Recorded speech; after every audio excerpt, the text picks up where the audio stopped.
Hey, this is Frank Hannon. I'm the lead guitarist of Tesla, and you're listening to Focus on Metal. Focus on Metal!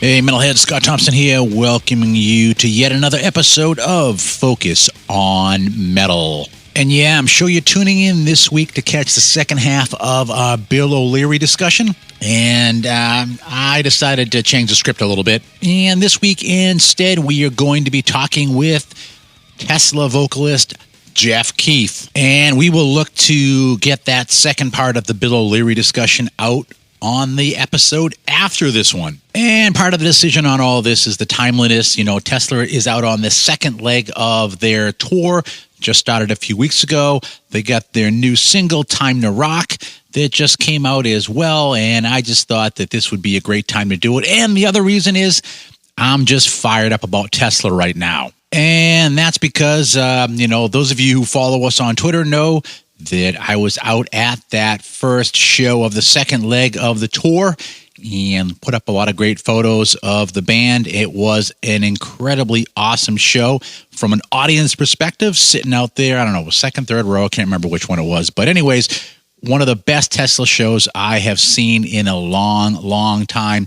Band was on fire. Jeff's voice was just spot on, incredible, high energy, good stuff. And in fact, they even touch on that show and the next three shows after that as well, when Richie talked to Jeff. And at that point, Richie, I don't even think realized that I was at the show out in Webster at Indian Ranch. But good stuff, got me really fired up when I heard that Richie was going to be talking to Jeff. And I thought, well, damn it, I'm going to switch the script up a little bit and let you guys hear what Jeff Keith has to say. And, when you're listening to this, don't be fooled by Jeff kind of, coughing and clearing his throat and all that during the interview. I got to say, his voice was amazing. And in true disclosure, I've been to Tesla shows where it was a little sketchy on the vocal front and, demanding job and all of that. But this one, definitely not the case. Absolutely psyched. Very fired up after the show as well. Good stuff. And another great thing about this band, too, I was really impressed about is the fact that, they did play their new single, Cold Blue Steel. And as one of the encores, they played another new song, Time to Rock. And what other bands out there today besides maybe Iron Maiden when they're not doing one of their classics tours was going to be willing to do that. So I got to say, big kudos to them for that as well. And the fact that those two songs, they're really, really freaking good. I mean, they could have been off any of those classic early 3 albums. So great chat with Jeff this week. And, as I've said, if you have a chance to catch Tesla on this leg of their tour, make sure you go out and do it. Dave Rude definitely slotted so well into the band. Just an amazing fit for that band as well. Frank, awesome as always. Brian just bringing down the low end and just commanding everything. And then Steve Brown, great fill-in for Troy, is doing an awesome job up there. And again, super, super high energy from that guy as well. So with that, what do you say? I shut the hell up and turn it over to Richie and Jeff Keith of Tesla. Hello, is that Jeff? Yeah, it is. Is this Richie? It is, Jeff. How you doing? Doing great, Richie. How about yourself? I'm okay. So where are you? We have a day off in Buffalo, so I'm in the back of the tour bus and for a day off. Okay. Much needed day off. Okay. I think you were just up my way. I'm just outside of Boston. I think you were only here a couple of days ago. Oh my gosh, we just played a couple great few shows, and we played Webster. That's where we started out. It was an outdoor show at like 2:45 p.m. At first I was like, oh my gosh, a 2:45 show, but it was so fantastic. It was on the water, outdoors, and at Indian Ranch. And it was such an awesome show because it's not very often that we get to see the crowd the whole time. It was fantastic. And then we played it's called the Melody Tent in Cape Cod. Yeah. Yeah, it was great. It was in the middle of this stage that kind of slowly goes around and then the other way around. It was hot, but what a great show. And then we just played last night in Rhode Island, an outdoor show on the water. You guys have always... I'm living up this way about 12 years. And okay. Ever since I moved here, you guys always seem to do well in New England. Has it always been that way, even in the 80s and the 90s with the band, that you had strong support? Oh, yeah. Absolutely. Oh, yeah. The New England area's always been good to us. We've been treated well just about everywhere, and especially there. Yeah, it just seems to me every year you're playing the Hampton Beach Casino, and you don't just do one night there. You normally do multiple nights. Well, we usually do one night, but we did 2 nights. Just what was it, a month and a half ago? It was so great. I love that place. That man, the Casino Ballroom in Hampton Beach. It's awesome. In 2 nights, it was fantastic. Yeah, it's over 100 here now, and one of the things I've been asking singers, what's the worst weather you've ever performed an outdoor show in? The worst weather with an outdoor show. Yeah. Well, the one that we never played was when we were on tour with Def Leppard and Styx, and we're down in Tampa, and because of lightning, it got called off. But we played a few years back. We played like the Summerfest in Milwaukee, and I mean, lightning bolts were everywhere. It was pretty cool lightning show. But I mean, geez, which one's the worst? I don't know. We've had a lot of great ones. I try to skip past the ones that you go, oh, that was a tough one or a rough one. But for me, it could be sunshiny and the best day out. And if I've ever lost my voice, that's probably the worst one that a show is when I lose my voice, because my instrument's built in. Yeah. It's the only one you can't see. Change the strings on it, or yeah, change the drum heads, turn it up a little louder. But we've had some ones that were tough, and like in Oklahoma City one time we played an outdoor show. This was years ago, and there was fist queen all over the stage, and I think Frank even ended up slipping on the fist queen because it was trying to cover all the equipment, but it was still a fun show. We always seem to make fun out of it, Richie. What's the sickest you've ever been and done a show and been able to pull it off? The sickest I've ever been? Yeah. I've asked this now to a lot of singers. Okay, well, there's been times where I've been thrown up in the trash can before I go on, but the worst is, once again, where I had to, they put the camera down my throat and they go, oh my gosh, you got a blood vessel getting ready to burst. You can't sing or talk or whisper or anything for 5 days on a dry erase board. And that was when we went to Columbus, Ohio, and then we were on tour with Def Leppard 6 for that. And we went to Memphis, the 2 tour buses, and the rest of the band flew home. I had to have 5 days of no talking, no nothing, just writing on a dry erase board. And our tour manager and the guitar tech stayed behind with me with the buses and, helped me to get food and just not do nothing. Like I said, write everything on a dry erase board. And then on day 4, we went from Memphis to Houston, which was the show that, if I got the okay and the doctor came to the bus, put the camera down, says, you got the green light, the blood vessel is relaxed, and picked back up in Houston, but we had to miss 3 shows. So that's the toughest part is having to cancel shows, yeah, or just not make it. I'd say that's the worst. Now, back in the day when things were kind of rolling a little more, back in the 80s, maybe in the 90s, then you got to add in,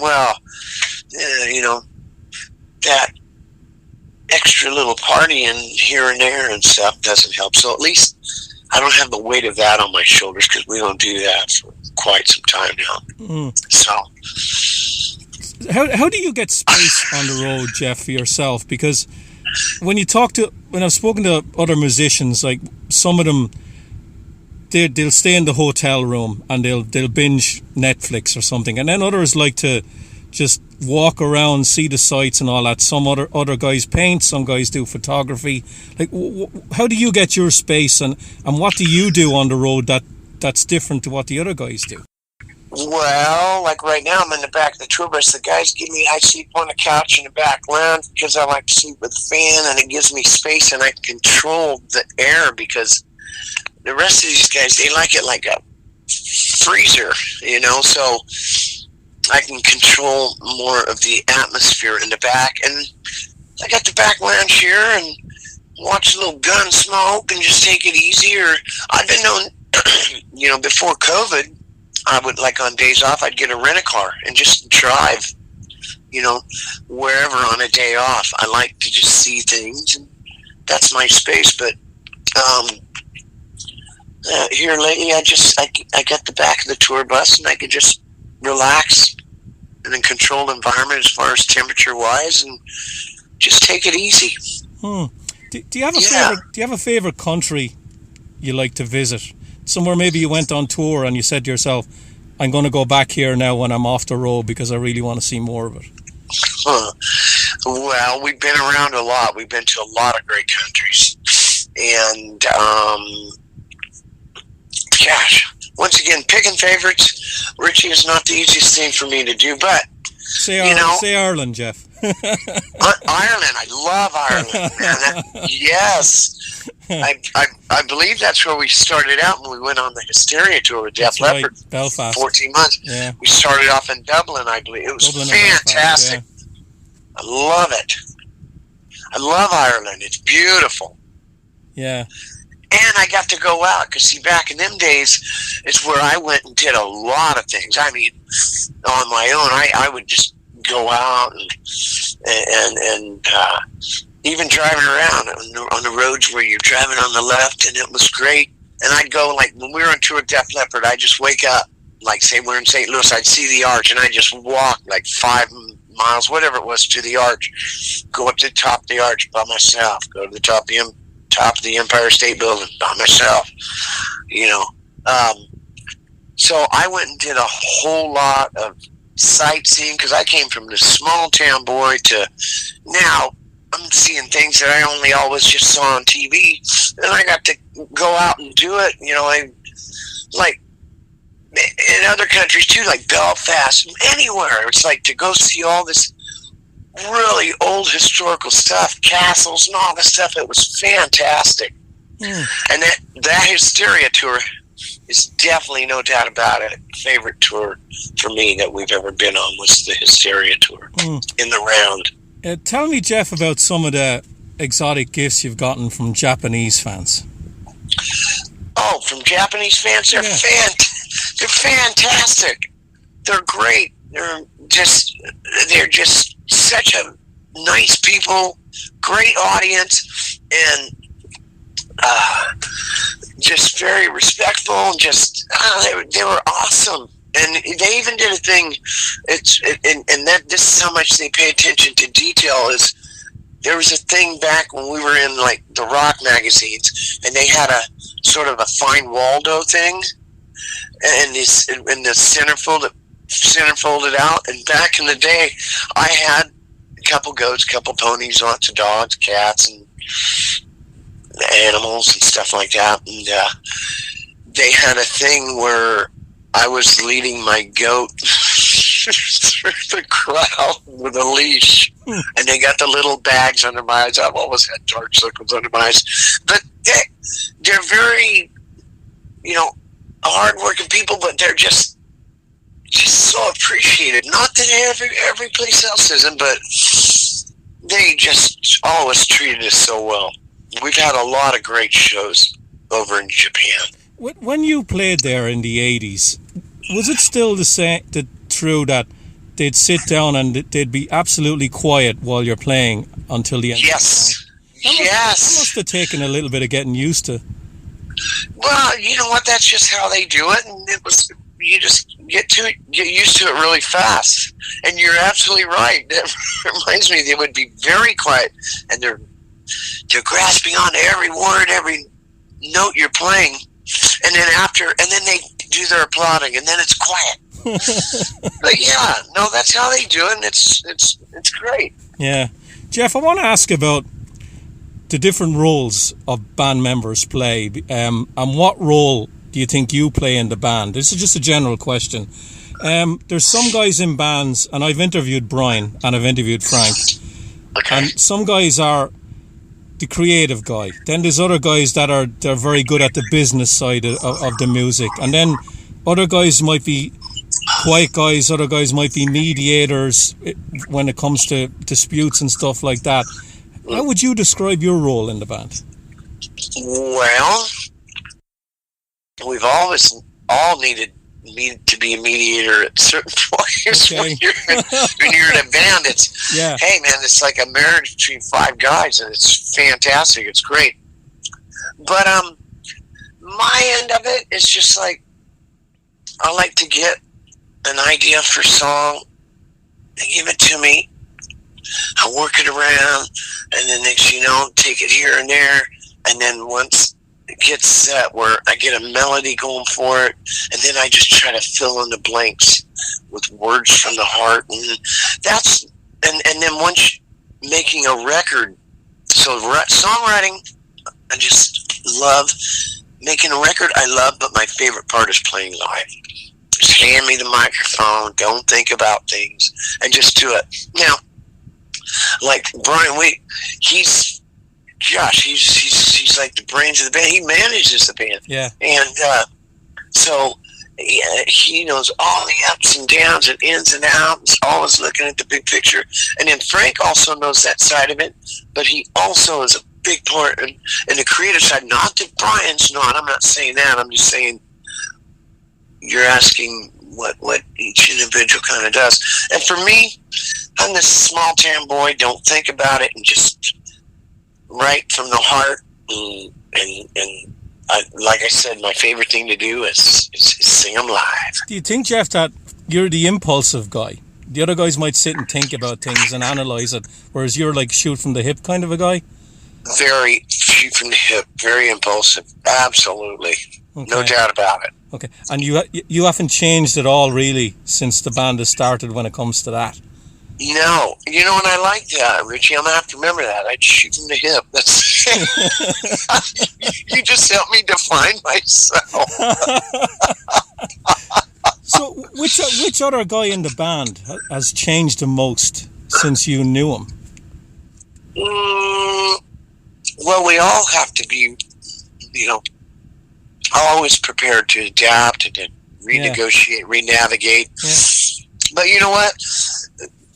Deep down to our roots, nobody's changed. We're it's like when we went through all these, like when grunge came in, then this comes in, and this is the big thing. We've always written albums from the heart, stuck to our roots, and never tried to go, oh, this is the favorite flavor of the week. We just always have been ourselves. So, like I said, you've always got to be ready to adapt to things, but we've all stuck to our roots. So I'd say we haven't changed that much at all. No. I'm reading a book at the moment called Exit Stage Left by an author called Nick Dearden. And what he did was he talked to 20 or so musicians about what life was like after success had gone originally, and how they were able to adapt to that. Now, if I was to ask you when in your life that would be, would it be fair to say it would be around 96 when the band split up? And Absolutely. And how did you handle that? Probably at times not well, but just just writing songs in the garage and with my animals, and very sad when Tessa broke up. It's heartbreaking. And then just writing songs from the heart, and the next Tessa got back together in 2000, so which is one of the happiest days in my life, in our life. So I would definitely say the toughest part was in the dark I call it the dark days, So 96 to 2000. So the music was the therapy for you. Always has been. Absolutely. You listen to any Tesla song, it's therapy for me. It's things I'm going through. So when people come and go, Jeff, really appreciate your words in this song. It's really helped me get through this. I go, hey, it helped me get through whatever period of life I was in. So it's almost kind of like a chronicle, you know. And so music has always been the best therapy for me. And then I'm writing these songs, and then I hooked back up with Tommy, and then we got this band called Sofa King, and we changed the name to Bar 7, and then the next, you know, still very close with Frank, Brian, and Troy, and then got Tommy in this band, and next, you know, we get back together in 2000 at Arco Arena in Sacramento just for one show. It went really well. It sold the place out, and next, you know, we committed to 3 more shows in Northern California, and then we started committing to it. A leg here and a leg there, and next, you know, come 2004, we said, hey, the next commitment is making a record, and we made Into the Now, one of my favorite Tesla records. Now, I've read a lot about different musicians, and it seems now that when it comes to new music, it's either they won't do it because they're looking at the financial aspect of it, or they do it because that's what they do. It seems to me that you're the guy that writes music because that's what I do. Correct. Yes. There are a lot of avenues you can take and go, well, this will really excel you here or excel you there. It's like, man, I'm better off just sticking to just being honest, being myself, just writing words that I feel and can sing to this day from the heart. You know, we play songs from the first record, second record, all that, and I can still just every night go, I do believe this, I do feel this. Love will find a way. You know, it's not what you got, it's what you get. It's just, we've always been told since day one, write songs from the heart. Because Q Prime was our management, they said, listen, write songs from the heart. They said, you may never sell one record. You may be playing to 2 drunks in the crowd that don't care. But if you write songs from the heart, then you'll be happy up there playing those songs because you're playing them from the heart. And so if things never go anywhere, you still got songs that you wrote from the heart. That's always been the theory we stuck with, and it's worked out well. And we ended up doing well. So it's even better when you write songs from the heart and then you do well, and now you're playing it for more than just 3 drunks in the crowd. Jeff, are you the guy that has the lyric book you jot down in journals all the time, scratches the lyrics and then come back, or are you someone who just wants to start with a new slate for every record?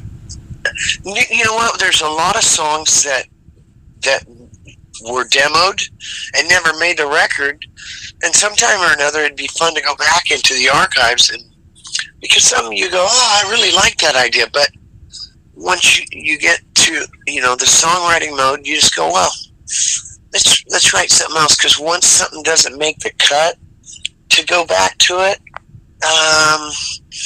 never really done that. Maybe for Better Off Without You on Twisted Wires or something, where it was like, let's go back to the song we wrote on the demo for the first record.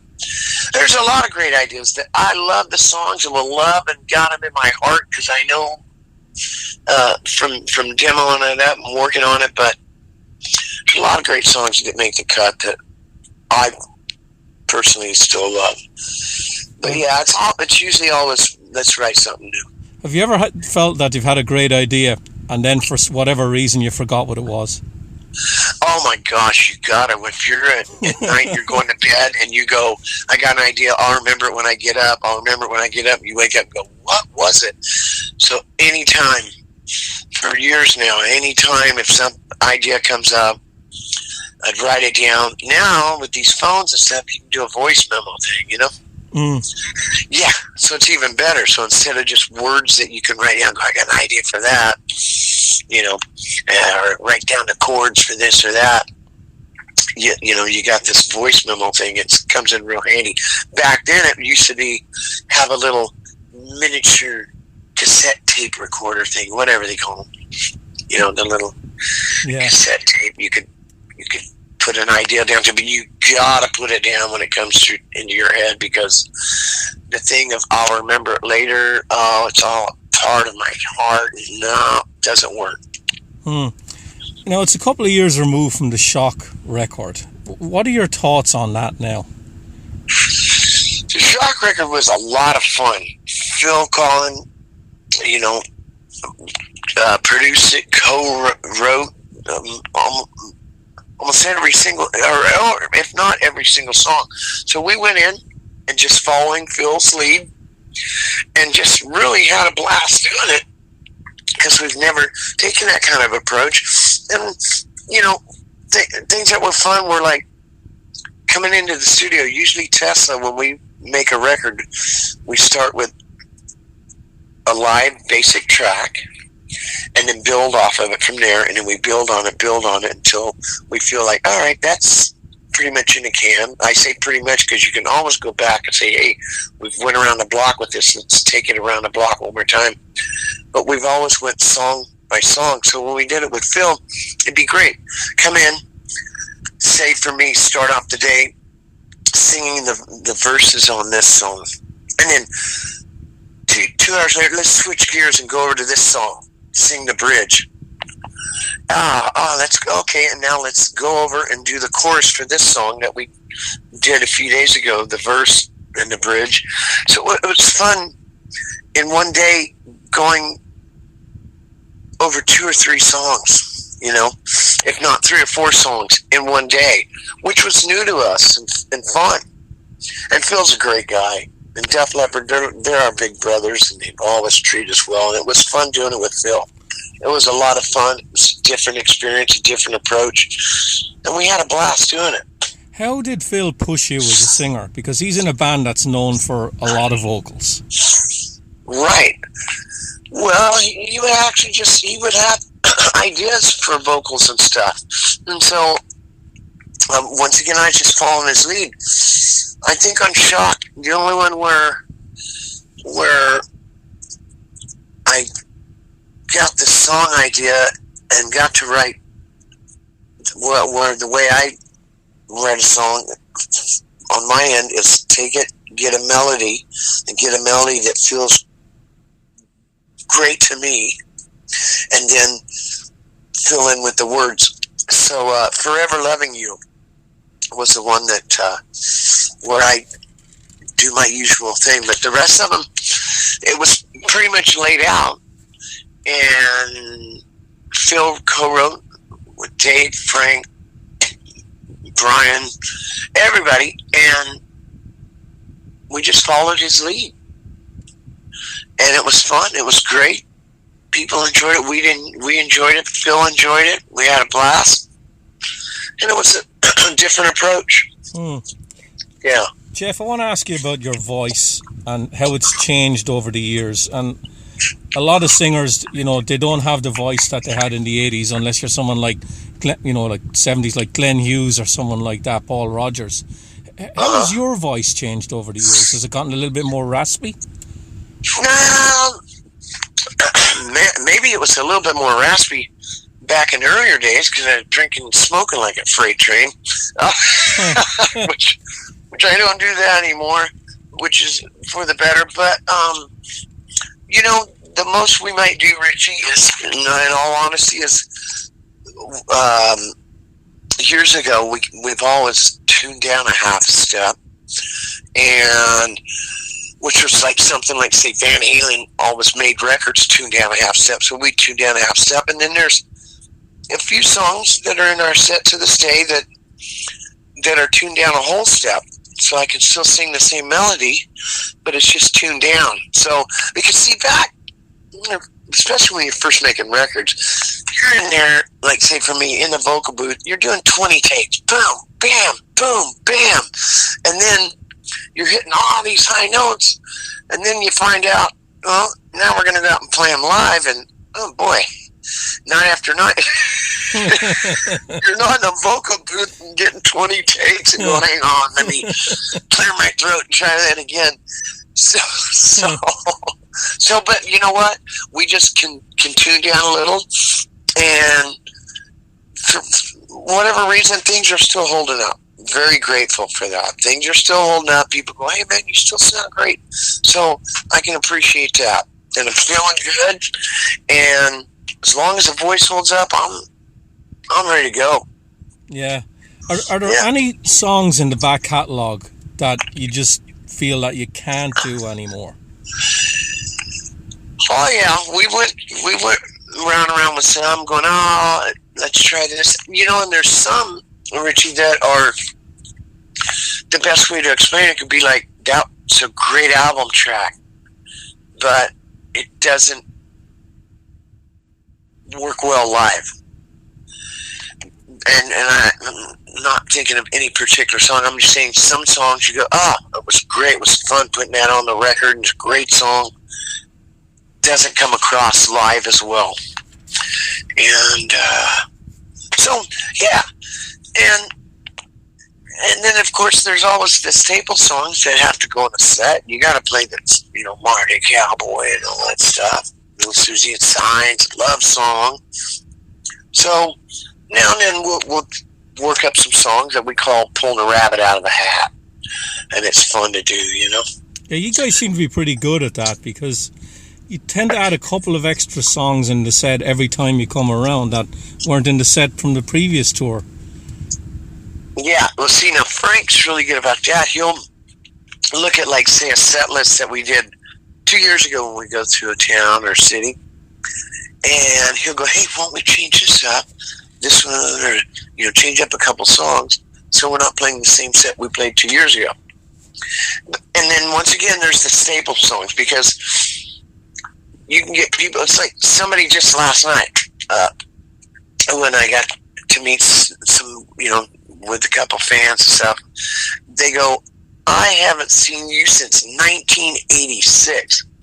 So when there become staple songs, because you can't, this person, there's people that come to multiple shows, and then there's people that come periodically, and then there's people that haven't seen us since way back when. So, it's good that we keep from all the way from album one, the first record and on, that we keep them in the set for people like that haven't seen us since 86, 87. One of the things I think you guys are really good at, and I don't know whether it's Frank, I can say that it's you can say it's him that's doing it. You don't just tend to play the songs from the first era of the band and then skip over all the newer albums. You tend to play stuff from the newer albums as well, and you've nearly always done that, and I actually applaud you for doing that, because there's a lot of bands from that era and they'll bring out new music and they just won't play it live after the tour that they've done to promote it. Yeah, well, there's some bands that just go, hey man, we're just going off this catalog and that's what we're playing, and they do well. We love to write songs and we love to play them too live, because when we're writing a song, we're definitely, thinking of the live feel. So, we always like to throw something new in there. We're just that way. We like to write songs. And, some people, all they care about is the older stuff. It's like, hey, we're doing it for us too, and for the fans that like something new. And we just do it. And yeah, we just don't think about it. We just do it, and there's a lot of people that appreciate it. There might be a few in the crowd that go, well, I'd rather have heard that song than the new one. But hey, you can't please everybody. True. Is there a song, Jeff, in the back catalogue that you haven't played in years that you personally would love to have back in the set? Oh yeah, like Before My Eyes, Easy Come, Easy Go. I'm starting from the first record and moving through it, but oh yeah, there's ton of songs. Love to perform live, but you only got a headlining set. You only got 90 minutes, and so only so many songs can fit in that window of 90 minutes. So I'll throw one in there now, and I don't know if you've never played this live. Have you ever done "Don't You Rock Me"? Yes, and that one's a difficult one, but we have done that back in the day, and I really enjoyed that. That's fun. Yeah, but it's got some timing things that live. Maybe we did it a couple times and went, something went south on this part or something. So let's try throwing this in there. You know. Yeah. So in the couple of minutes I have left, Jeff, let's talk about the new song, "Time to Rock." Was that an old idea floating around, or is it all completely new? All completely new. And, I go up to Frank's like every Thursday. He lives 25 minutes away from me up in Cameron Park. I live in Granite Bay, which is on the opposite sides of Folsom Lake. They're in Northern California, right outside of Sacramento. And I go up, and we just throw ideas around. I take it home, chew on it, come back to Frank. She goes, "Hey, I was thinking this idea for that." Next, you know,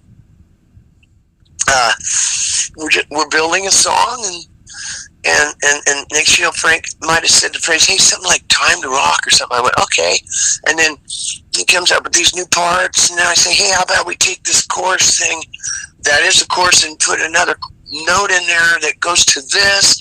And next, you know, it's fun building a song like that, you know, and we're having fun doing it, and so the next, you know, come up with the phrase "Time to Rock," and it's like, the idea just crossed my mind about how about, you know, it's a very live concert feel, and there's so much going on, you know, and the whole idea of it is like, you don't have to let it go, but just keep holding it in your hands and just drop your hands down and just kind of let your hair down for 4.5 minutes. Yeah, of course, we want them to let their hair down for the whole show, but it's that idea of, it's time to rock. Just try to let some of those things go just for that 4.5 minutes, and it's time to rock. Have you ever gone up to Frank's house not for the specific purpose of sitting down to write a song, and it just happened when you were up there? Yes, and actually when we're going through COVID, people go, "You're writing a lot of songs. It's a great time, you know, when you have all this time off." I was not inspired to write anything, and we're now working up, getting ready to work up a song. It was the first lyrics that I could write, because Frank says, "Hey, this was a year into COVID." He goes, "Hey, bro, why don't you just come up? We'll just hang out. We don't have to write. You just come up and just hang out at the house." I'm like, "Cool." So next, you know, we did, and then he strums a little idea, and then next, you know, "Hey, how about you just come up again on the following Thursday?" And next, you know, we come up with a song and that we're working on, and it's called "All About Love." A typical, oh my gosh, here we go, Tessa with another love song, right? But we're working it up, and it's, when we do it, if it does come out as a single or just a release, or on a record, it was something that I had to, like, words to express myself. I had to get off my chest before I could even open up and write a song. And then next, you know, after doing that, then Cold Blue Steel, and now Time to Rock. So feeling back in the swing of things, but these words to this song I'm talking about, it's like, I've got to get this out. And it's before that, I didn't feel like I got to get it out.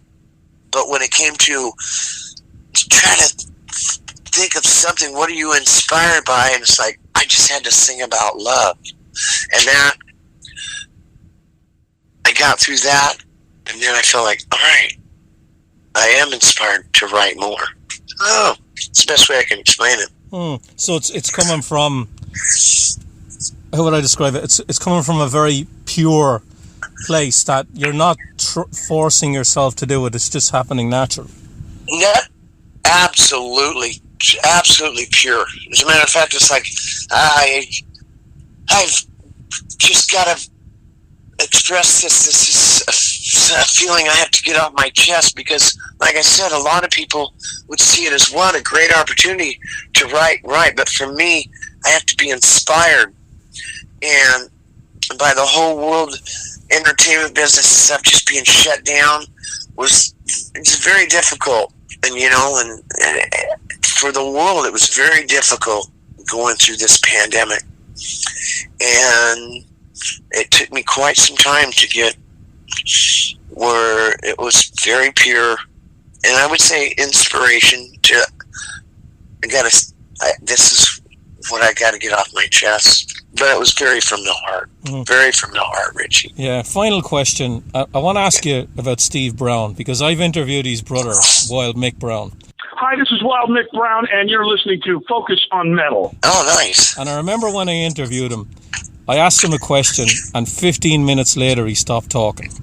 Right? Mm-hmm. And I want to know, is Steve like that?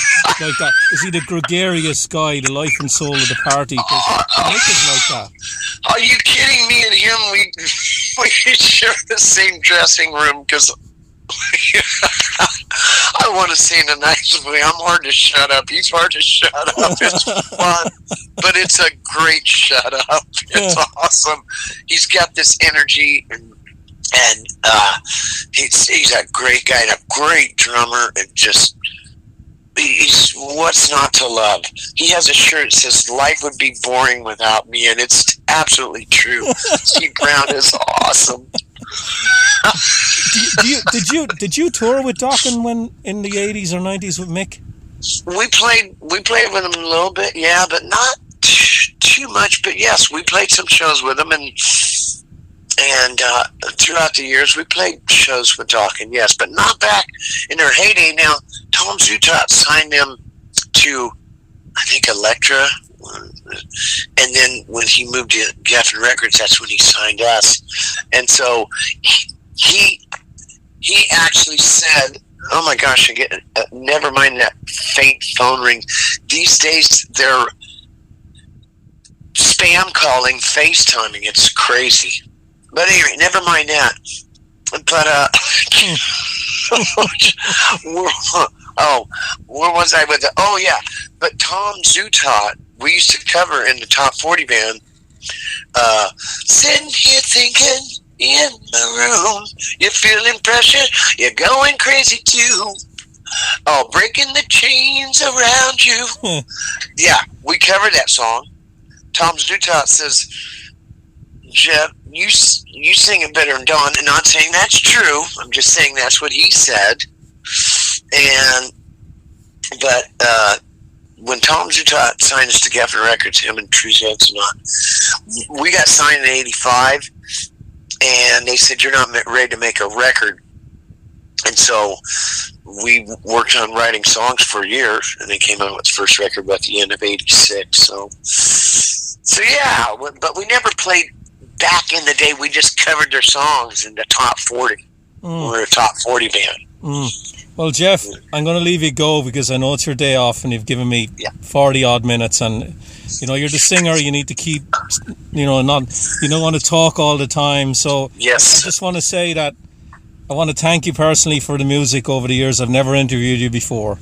And I'm really, really glad that you're still bringing out new stuff. Thank you, Richie. Thank you very much, and it's wonderful, and we're loving it, and things are going great, and we appreciate it. Okay, well, have a good rest of the day.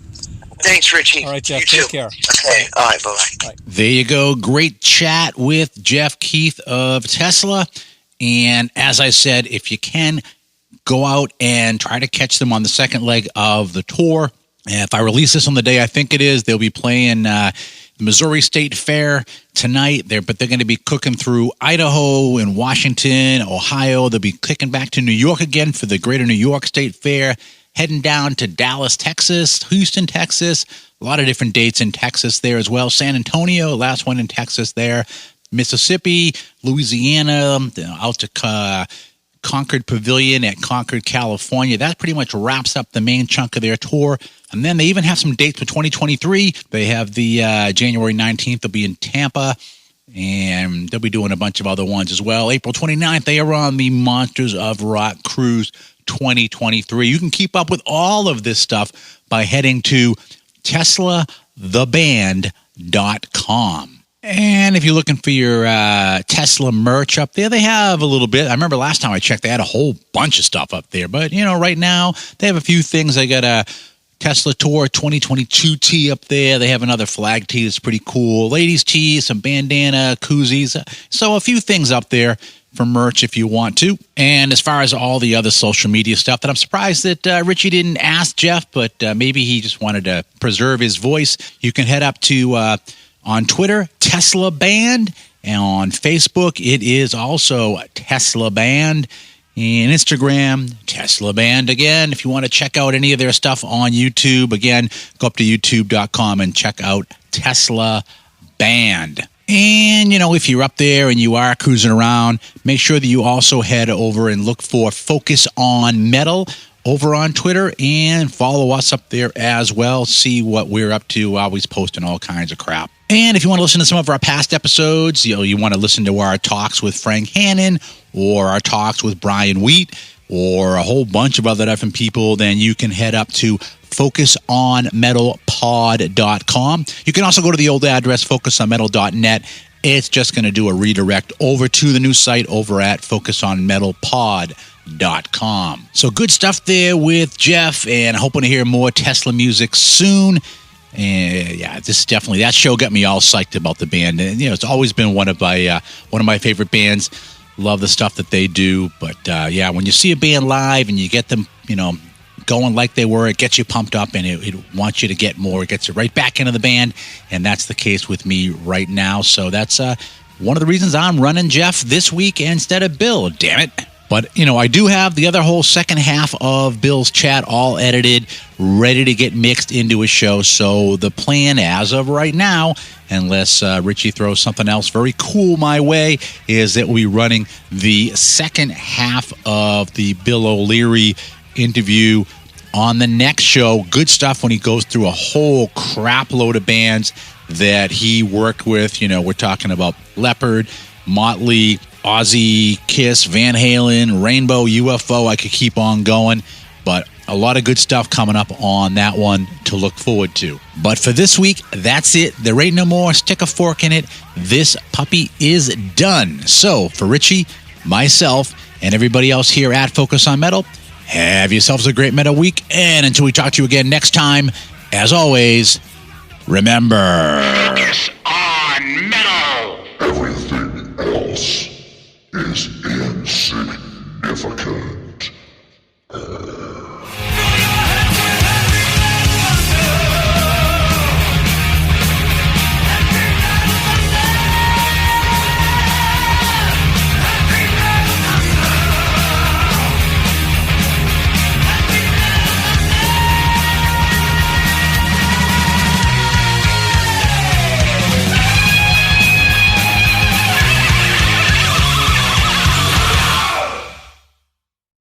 You're still here?